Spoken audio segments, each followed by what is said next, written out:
Bonjour à tous, bonjour à toutes et bienvenue dans Tech24. Au sommaire cette semaine, des séries originales en pagaille, des datas pour nourrir des algorithmes de recommandation. Bienvenue à Netflixland.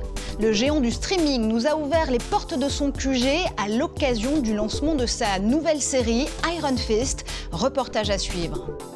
Et dans Test 24, Guillaume Gralet du magazine Le Point vous présente un robot anti-pollution dopé à l'IA. Nous vous dirons aussi pourquoi la France se dote d'un plan intelligence artificielle. Mais d'abord, vous faites peut-être partie des presque 94 millions d'abonnés de Netflix ou des 190 pays où le service de SVOD a entamé son expansion globale. Alors si la plateforme aime tant vos données, on s'est dit que ce serait juste d'en savoir un petit peu plus sur elle. Nous nous sommes donc rendus à Los Gatos, en Californie, plongés au cœur de la matrice. Entrée dans la War Room. Ici, au siège de Netflix, une armée d'ingénieurs se prépare à livrer une drôle de guerre. La mise en ligne de la dernière série maison, Iron Fist. Le nouvel opus Marvel doit être injecté sur l'ensemble du réseau et ses 190 pays à minuit pile. Un des comptes surveillés de près par la directrice de l'innovation produit. Avec nous ce soir, on a plusieurs représentants des équipes d'ingénieurs. Une équipe qui supervise les résumés de chaque épisode de la série. Et une autre qui s'assure que tout est parfaitement bien traduit. Car depuis 20 ans, Netflix s'est forgé un storytelling très maîtrisé. Service de livraison DVD à ses débuts, il pivote vers le tout numérique en 2007. La vidéo à la demande se développe, grignotant les parts de marché de la télévision linéaire. Aujourd'hui, la firme de Los Gatos se revendique diffuseur à part entière. Plus de 16 milliards d'heures de ses programmes ont été streamés en à peine 3 mois, fin 2016. Des héros Marvel, donc, aux documentaires plus pointus, la plateforme se veut mondiale. Mais est-elle une compagnie média ou high-tech ? Les séries originales sont devenues la poule aux œufs d'or de la SVOD. Le géant du streaming investit cette année 6 milliards de dollars en production. Un tiers de ses employés font partie de la Tech Team. L'équipe dispose d'1 milliard de dollars par an pour tester les dernières technologies du marché, quel que soit l'écran. Laissez-moi appuyer sur les boutons sur ces deux téléphones. Ça, c'est Shavetable en France. Vous voyez l'image sur la droite, elle est en version HDR en Dolby Vision. L'image sur la gauche provient du même téléphone, mais proposée en version standard, le SDR. Et vous voyez que les détails dans les ombres, par exemple, sont bien meilleurs sur l'image Dolby Vision. Et la couleur du coucher du soleil ou de l'aube est bien plus vivante ici, plus orange et plus blanche sur l'image en SDR. Si la plateforme affiche près de 94 millions de comptes, ce sont 200 millions de spectateurs avec lesquels il lui faut composer. Autant d'expériences à personnaliser. Alors, l'algorithme, c'est vraiment l'alpha et l'oméga de Netflix ? Les algorithmes sont très simples à utiliser avec une bonne interface, un bon design.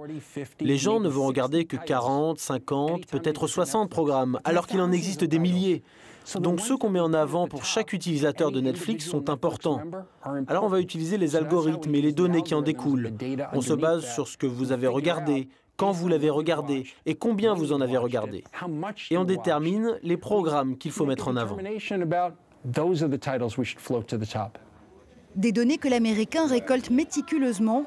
Mais question confidentialité, est-il sur la même ligne que Google ou Facebook ?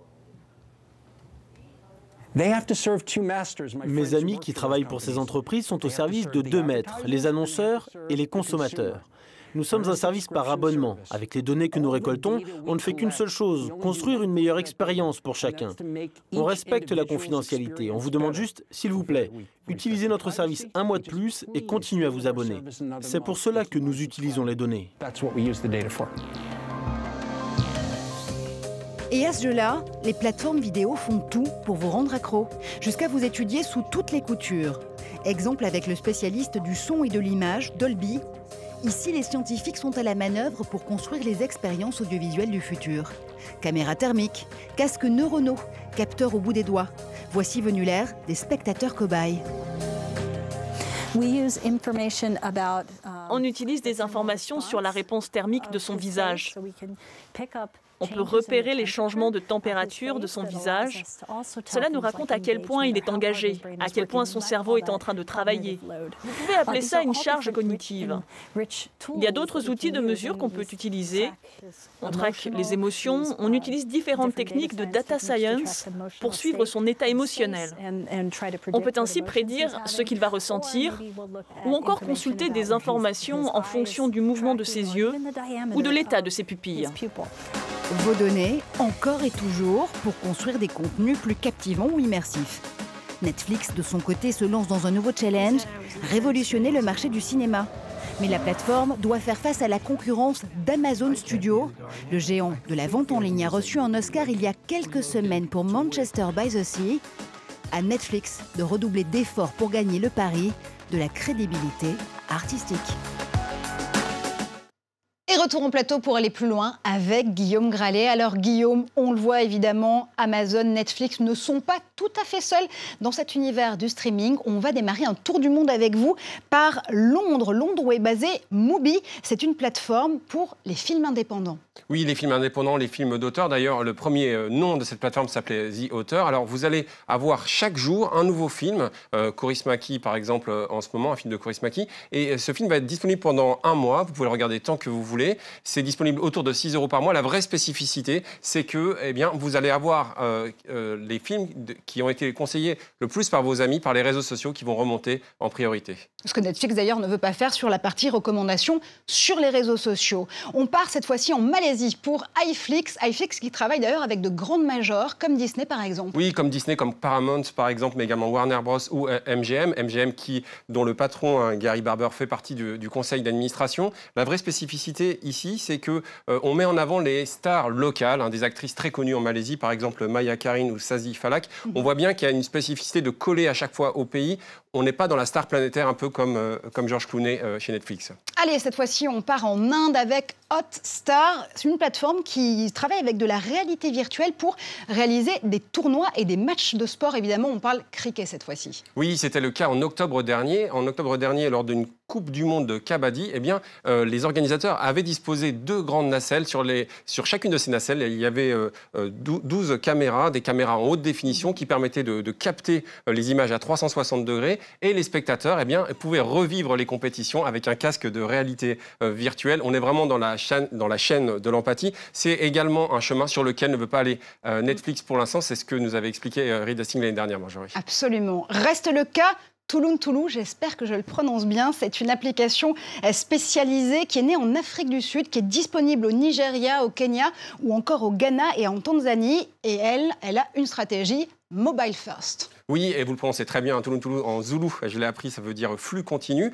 Ce qui est intéressant, c'est que vous allez pouvoir regarder autant de films que vous voulez sur votre mobile et surtout dans les zones à bas débit. On utilise parfois la technologie Edge. On va prendre son mobile, regarder le film, mais on va pouvoir jouer avec son mobile, c'est-à-dire qu'on va pouvoir avancer dans un film en poussant son pouce vers la droite. C'est vraiment bien fichu. On voit une interactivité et là, on ne peut pas s'empêcher de penser un tout petit peu encore une fois à Netflix, notamment le chantier qu'ils ont lancé qui s'appelle Choose Your Own Adventures. Vous savez, ce sont des histoires dont vous êtes les héros que Netflix expérimente en ce moment avec les enfants. Mais là, je crois que vous l'avez vu, Marjorie, on est dans le test and learn, c'est-à-dire que Netflix ne veut pas encore le généraliser et regarde la réaction des spectateurs. Il y a encore beaucoup de spéculations, notamment sur ce dossier. Et tout de suite, c'est Test 24.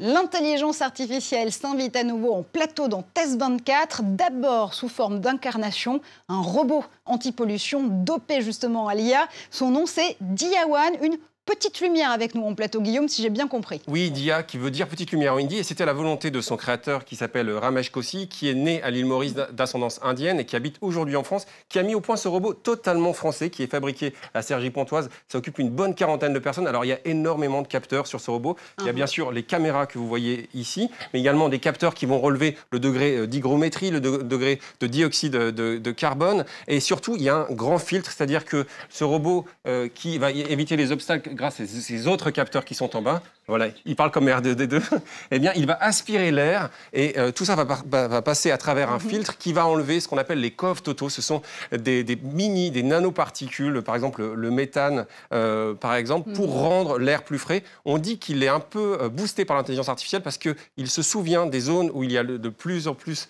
de pollution pour retourner dans ces zones lorsqu'il va faire des rondes. Et on dit qu'un jour, ce robot pourra servir à surveiller des bâtiments. L'économie traditionnelle qui s'intéresse de près à l'intelligence artificielle, désormais elle s'invite aussi à l'agenda politique français. C'est le plan Francia qui a été lancé cette semaine pour doter Paris d'un plan de développement et de financement de l'intelligence artificielle. Oui, mais est-ce que ce n'est pas trop tard, Guillaume? Oui, l'intelligence artificielle qui rabat toutes les cartes technologiques en ce moment. Alors, effectivement, il faut aller très vite, parce que si on regarde une étude qui a été menée par le Wuhan Institute, on voit que la France est seulement le 8e pays en termes d'investissement dans le domaine de l'intelligence artificielle entre 2012 et 2016. Elle est notamment distancée par les États-Unis, la Chine, la Grande-Bretagne, le Canada, l'Allemagne, Israël et le Japon. On voit bien une vraie course mondiale. Plusieurs pays, dont la Corée du Sud également, qui se dotent d'un plan gouvernemental. Alors, France IA est très important. Il va être doté d'1,5 million d'euros. Le but, c'est vraiment de favoriser l'utilisation de toute la recherche académique vers des applications industrielles, tout en rassurant le grand public avec pas trop d'utilisation de données privées. La France a quand même de belles cartes à jouer, notamment une belle excellence mathématique. On l'a encore vu avec la décoration d'Yves Meyer qui a décroché le prix Abel. C'est un prix d'excellence mathématique. C'est la 3e fois que la France décroche ce prix depuis 2003. Donc, go Francia. Cocorico, merci infiniment Guillaume pour toutes ces infos et ces explications. Comme à chaque fois, vous l'avez compris, c'est la fin de cette émission. Merci à vous de nous avoir suivis. On se retrouve comme toutes les semaines sur tous les réseaux sociaux grâce au hashtag Tech24. À très vite en plateau.